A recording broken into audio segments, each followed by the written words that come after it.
Senhor presidente, senador Rubem Figueiredo, senhores senadores, senhoras senadoras, uma coisa, senador Rubem, que a gente tenta aprender quando começa a falar em público, como professor, por exemplo, como político também, é de que falar de mais de um assunto é falar de nenhum.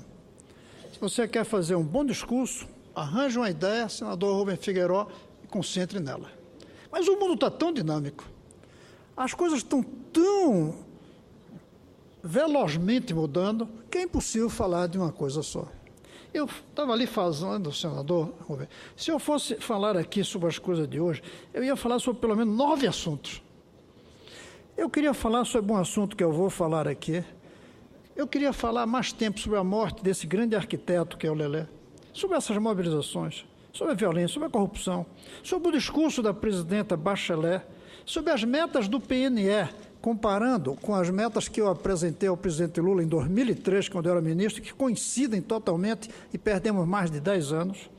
Sobre a competitividade, o Brasil hoje sai um relatório mostrando que o Brasil caiu na lista, palavra que usam por aí de ranking, na ordem de posição de país com competitividade.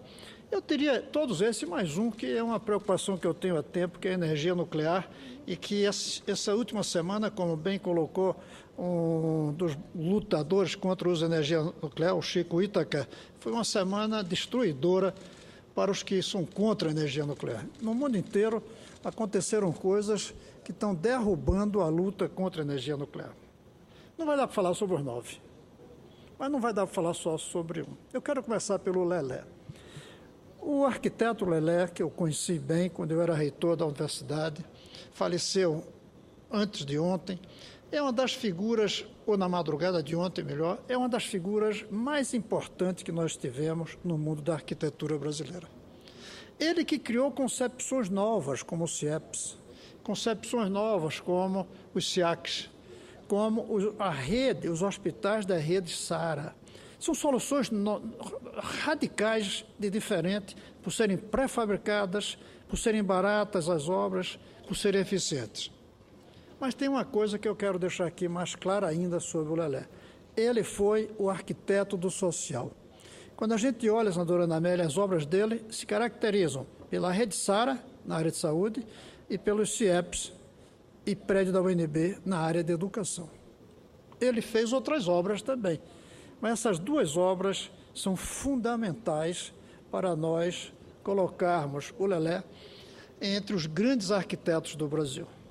O corpo dele vai estar daqui a pouco aqui na Câmara Federal e eu creio que cada um de nós deve ir lá manifestar a sua tristeza e a sua homenagem.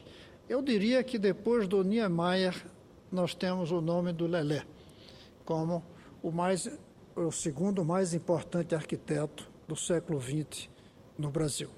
O segundo assunto, senador, é uma preocupação que me foi trazida por uma psicóloga aqui de Brasília chamada Júlia Vasconcelos, que já há algum tempo atrás me falou de uma indústria do que ela chama de laudos. Ela diz que existem pessoas laudadas. Eu nunca tinha escutado esse conceito, laudado.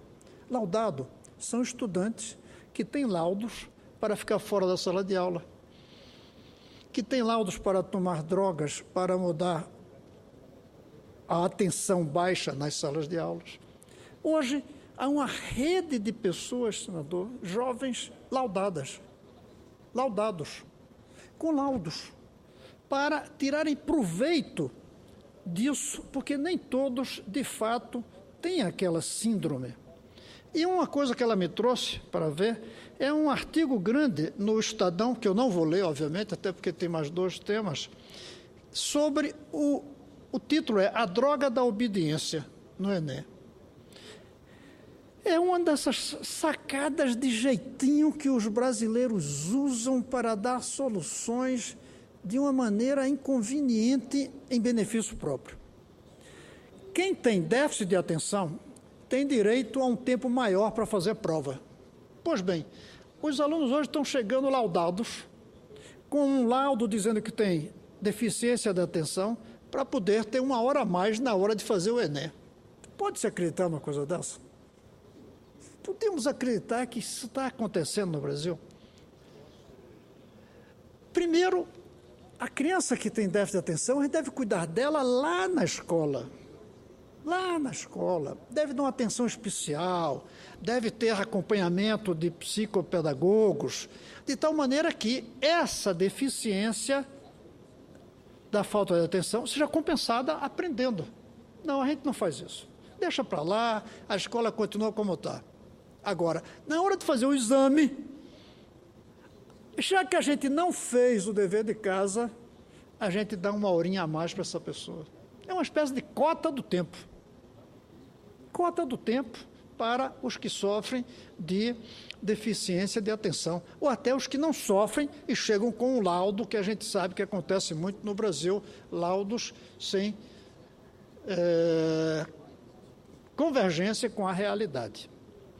Eu fico muito preocupado, mas isso mostra a fragilidade da educação brasileira, que já que não compensa as deficiências de algumas crianças e adolescentes dentro da escola, a gente pega e dá um tempinho a mais para ela fazer as provas. É um jeitinho que é inacreditável que a gente faça isso. Mas faz parte da política brasileira. Jeitinho para corrigir o dever de casa que a gente não fez. Jeitinhos necessários. O jeitinho da própria Bolsa Família, que é necessária. Eu faço parte da criação dela. Mas é porque a gente não fez o dever de casa lá atrás. Se tivesse feito o dever de casa lá atrás e tivesse feito uma sociedade mais justa, com melhor distribuição de renda, não precisava agora dar Bolsa Família. Sobretudo se a gente tivesse dado uma boa educação lá atrás. Não ia precisar. As cotas, que eu sou defensor das cotas para negros nas universidades, mas é prova de não ter feito o dever de casa lá em 1888 em diante, quando nós não colocamos os filhos dos ex-escravos na escola e os seus descendentes que estão aí, para poderem entrar na universidade, em vez de uma boa escola, a gente dá cotas para eles. E eu sou favorável.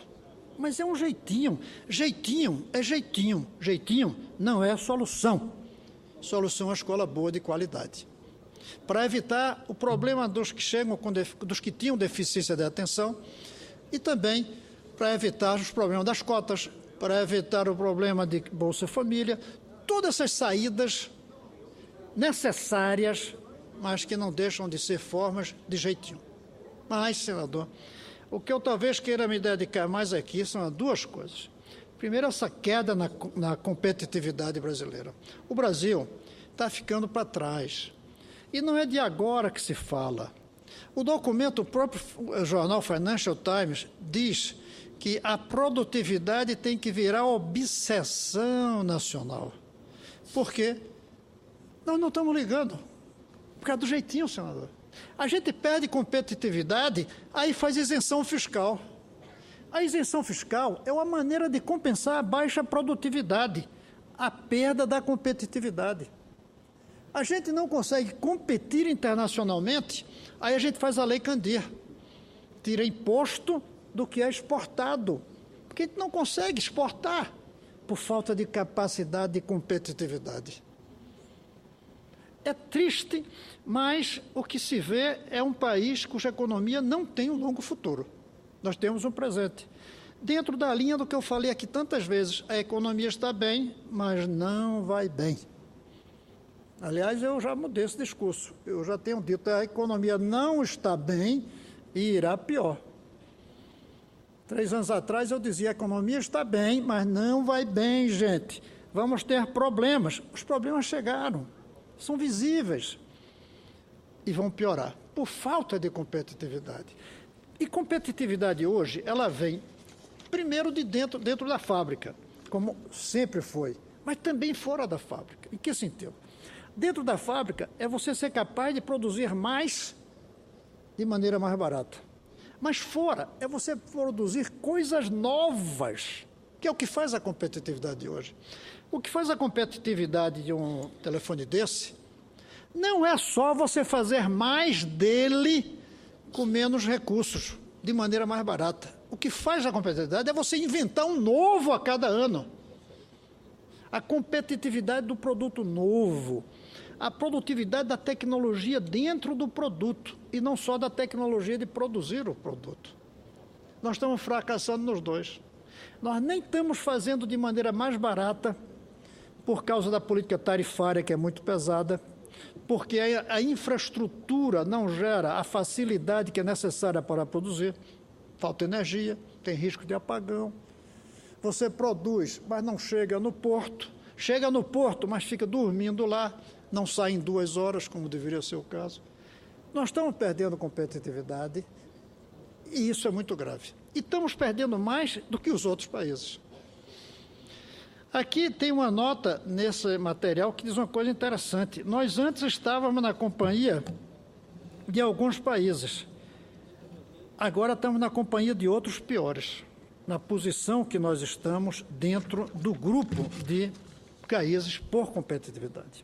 E aí vem o último tema, senador, senão esse discurso fica vazio, porque discurso com ideias demais, temas demais, é discurso sem ideias nem temas. É que a base de tudo isso é uma revolução na educação. E aí, hoje eu encontrei a senadora Ana Amélia logo cedo de manhã e falei sobre esse assunto. A presidenta Bachelet do Chile, primeiro lugar diferente da nossa daqui, ela foi ao Congresso levar a sua mensagem. A mensagem anual, ela não mandou pelo ministro. Ela foi e leu, ponto por ponto. Mas o que eu achei importante é de que ela acena a ideia de que educação é uma obsessão do seu governo. Primeiro ponto. Mas tem outra melhor, senador. É que ela diz que o caminho é a federalização, só que ela chama de desmunicipalização. E lembra que a municipalização que foi feita no Chile durante o regime militar foi um retrocesso e que levou a uma queda na qualidade da educação das crianças e adolescentes brasileiros. Chilenos, desculpe. Embora vale para os brasileiros também. E que ela quer corrigir isso. E que ela foi eleita para corrigir isso. E a maneira de corrigir, ela coloca, vou ler como está aqui, vamos terminar, entre aspas, a municipalização da educação que a ditadura deixou como herança, um modelo que finalmente fez aprofundar a desigualdade, condenar meninos e meninas a não sair da pobreza. Isso é tão óbvio que a municipalização leva a condenar as crianças das cidades pobres a continuarem pobres, que é surpreendente alguém dizer que não acredita nisso. Portanto, acredita, mas não quer mudar. A presidente do Chile, ela quer mudar. E ela anunciou, nesta quinta-feira, o envio de um projeto de lei para iniciar a comprometida reforma à educação como parte das 56 medidas para os seus primeiros 100 dias de governo. Ela vai propor, provavelmente, os detalhes a gente ainda não conhece, uma carreira nacional do professor. A responsabilização das escolas em cima do governo federal. Ela vai propor que não sejam mais os municípios que cuidem das escolas, porque os municípios, além de pobres, eles são desiguais. Ela vai propor aquilo que eu propus em um documento que enviei à presidenta Dilma em setembro de 2011 e nunca nem recebi um cartão dizendo que chegou lá. 3 anos perdidos. 3 não. 3 anos perdidos. 3 anos perdidos. A gente já podia ter começado esse processo. Dentro de um ritmo. Não se faz isso de um dia para o outro, mas se inicia num certo dia. E nós estamos adiando. Pior é que a presidenta Dilma não deu a menor atenção a isso.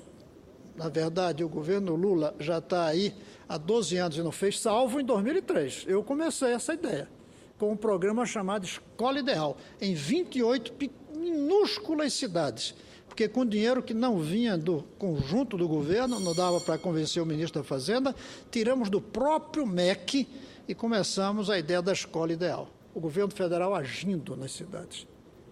A pior, como eu dizia, é que a presidenta Dilma e o Lula não se interessaram E eu não vi nenhum dos outros candidatos até aqui falando sobre esse assunto. Nós já temos pelo menos 5 candidatos a presidente visíveis. PV, PSOL, PSB, PSDB e PT. Eu não vejo eles falando em educação. Eu não vejo eles se comprometendo com a mudança, não apenas com blá, blá, blá. Mudança, qual é que vai fazer? Minha proposta de mudança, concreto, federalizar a educação. Talvez não seja melhor, traga outra, mas diga o quê? Não fique no blá, blá, blá, como estão ficando. E eu vou mais longe. Evolução na minha proposta, que seja feita por adoção de cidades. Não precisa mexer lei nenhuma. A cidade que quiser, o prefeito chega aqui em Brasília e diz ao presidente, presidente, por favor, eu não tenho como dar uma boa educação aos filhos da minha cidade. Eu não tenho como pagar um salário alto para os meus professores, selecionar os melhores do Brasil e levar para a minha cidade, construir escolas bonitas e bem equipadas, tudo em horário integral. Minhas crianças têm direito disso e eu não tenho recursos. Adote minha cidade, senhor presidente. Adote as crianças da minha cidade. Adote as escolas da minha cidade. E num ritmo em que os prefeitos vierem buscar, a gente começaria a fazer essa federalização, com uma carreira nacional do magistério bem remunerada, onde os professores ganhando bem aceitem serem avaliados regularmente, com consequências da avaliação, que sejam de dedicação absolutamente exclusiva, selecionada entre os melhores, recebendo todos os equipamentos que são necessários para uma boa escola, em horário integral. Só o governo federal pode fazer isso. Será que só no Chile é que se percebe que a municipalização da educação, do ponto de vista da manutenção, do ponto de vista da gestão, eu até acho que o município tem um papel, mas a manutenção, não. Uma coisa é manter, outra coisa é gerir. A gestão, a gente pode até considerar que o município tem um papel. A manutenção não tem como. E são muito desiguais. Vamos olhar o Chile, país pequeno, mas que de vez em quando dá uns exemplos para a gente. Eu acho que um exemplo foi essa semana, ontem, quando a presidenta Bachelet, foi ela própria levar sua mensagem ao Congresso, não mandou por intermediário, e, ao mesmo tempo, deixou claro que a educação é o caminho de um Chile novo e não ficou no blá, blá, blá. Disse com clareza, vamos desmunicipalizar a educação chilena, que, como eu li aqui, condena nossos meninos e meninas à pobreza por falta de recursos no município. Senhor presidente, desculpe ter falado tantos assuntos, sabendo o risco de falar muitos assuntos, é correr o risco de falar de nenhum. Mas é que estão interligados, todos estão interligados. O Lelé, porque foi o arquiteto da educação. A ideia que me foi trazida pela psicóloga Júlia Vasconcelos de que os laudados estão recebendo um jeitinho porque não se fez o dever de casa na hora, a perda de competitividade e o exemplo chileno. 4 ideias, mas que tem uma nota só, como costumo me acusar de ter. Uma nota só, é a educação. E a educação não tem outro jeito. Se queremos mudar no Brasil, a não ser criança brasileira sendo brasileira, responsabilidade do Brasil e não da cidade. É isso, senhor presidente. Vamos olhar o Chile e trazer para nós essa experiência da desmunicipalização da educação de base. É isso, senhor presidente. Senador Cristóvão Buarque.